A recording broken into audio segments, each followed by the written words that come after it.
बच्चों, आज हम लोग हिंदी पढ़ने जा रहे हैं। यह हिंदी का पहला चैप्टर है। यह एक कविता है। इसके लेखक शंकर सुलेंद्र हैं। इस कविता का नाम तू जिंदा है तो जिंदगी के जीत में यकीन कर। आइए हम इसके पंक्ति को समझते हैं, इसके भावार्थ को समझते हैं और इससे संबंधित पूछे जाने वाले प्रश्न पर चर्चा करते हैं। आइए हम शुरू करते हैं।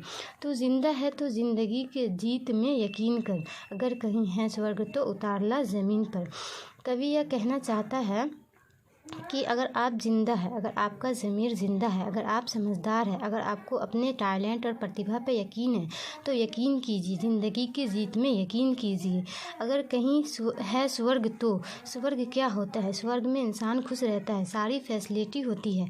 तो उतार ला ज़मीन पर। उतार लाने का क्या मतलब है? अपनी मेहनत से ज़मीन के माहौल को स्वर्ग बनाइए। अपने घर को, अपने स्कूल को, अपने परिवार को स्वर्ग जैसा सुंदर बना दीजिए।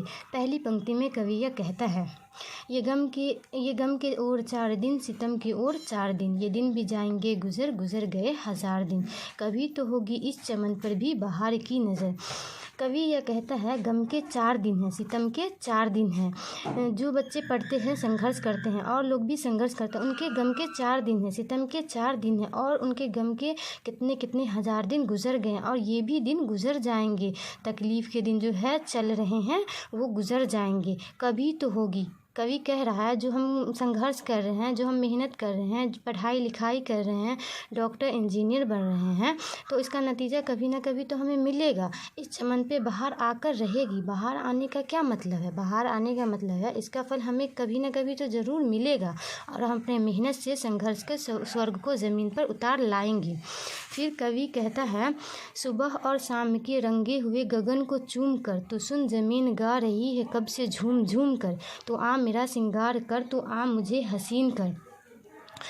कवि आपको हौसला देना चाह रही है कि सुबह में चमक है, धमक है, ज़मीन झूम झूम कर कह रही है। यह कह रही है कि आप ज़्यादा से ज़्यादा ज़मीन पे मेहनत कीजिए, खेती अच्छी होगी, फसल अच्छा होगा। समाज पे मेहनत कीजिए, समाज अच्छा होगा, ज़मीन खूबसूरत होगी, ज़मीन का सिंगार होगा। इस पंक्ति में कवि यह कहता है, 1000 भेष धर के आई मौत तेरे द्वार पर, 1000 रूप बदल कर आई मौत तेरे द्वार। मौत क्या होता है? मौत का यह मतलब नहीं है कि जिस्म से जान निकल जाए। मौत कई तरह की होती है, मुसीबत, दुख, तकलीफ़, यह भी एक तरह का मौत है। मगर तुझे छल नहीं सकी। मुसीबत आई, दुख आई, तकलीफ़ है, लेकिन आपको अपने मकसद से भटका नहीं सके। आप उस पर अटल रहे और वो हार कर चली गई। नई सुबह के संग सदा तुझे मिली नई उम्र। नई सुबह आप शुरू करिएगा तो आपको हर दिन नई उम्र मिलती है। तो नई सुबह के संग सदा तुझे मिली नई उम्र।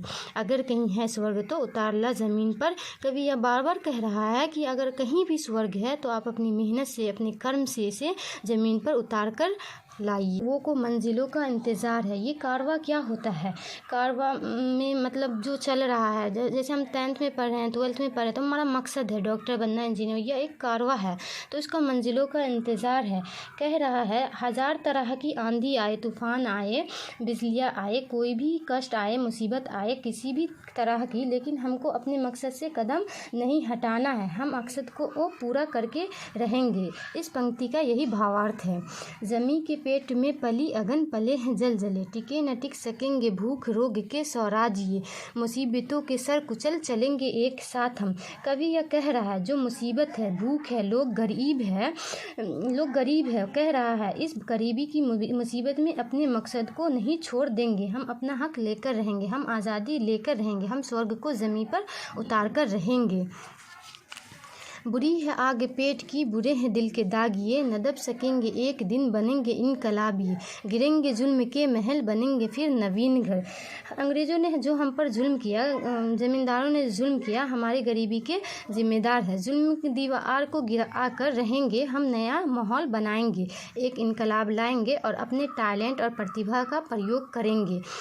पूरा संदेश कवि यह देना चाह रहा है कि अगर आप गरीब है या भले के जैसे भी है, मुसीबत में है, कष्ट में है, दुख में है, तो मेहनत करो, अपने प्रतिभा का इस्तेमाल करो, इनकलाब लाओ, दुनिया बदल जाए, ज़मीन पर स्वर्ग आकर रहेगा, इस धरती पर शांति आकर रहेगी।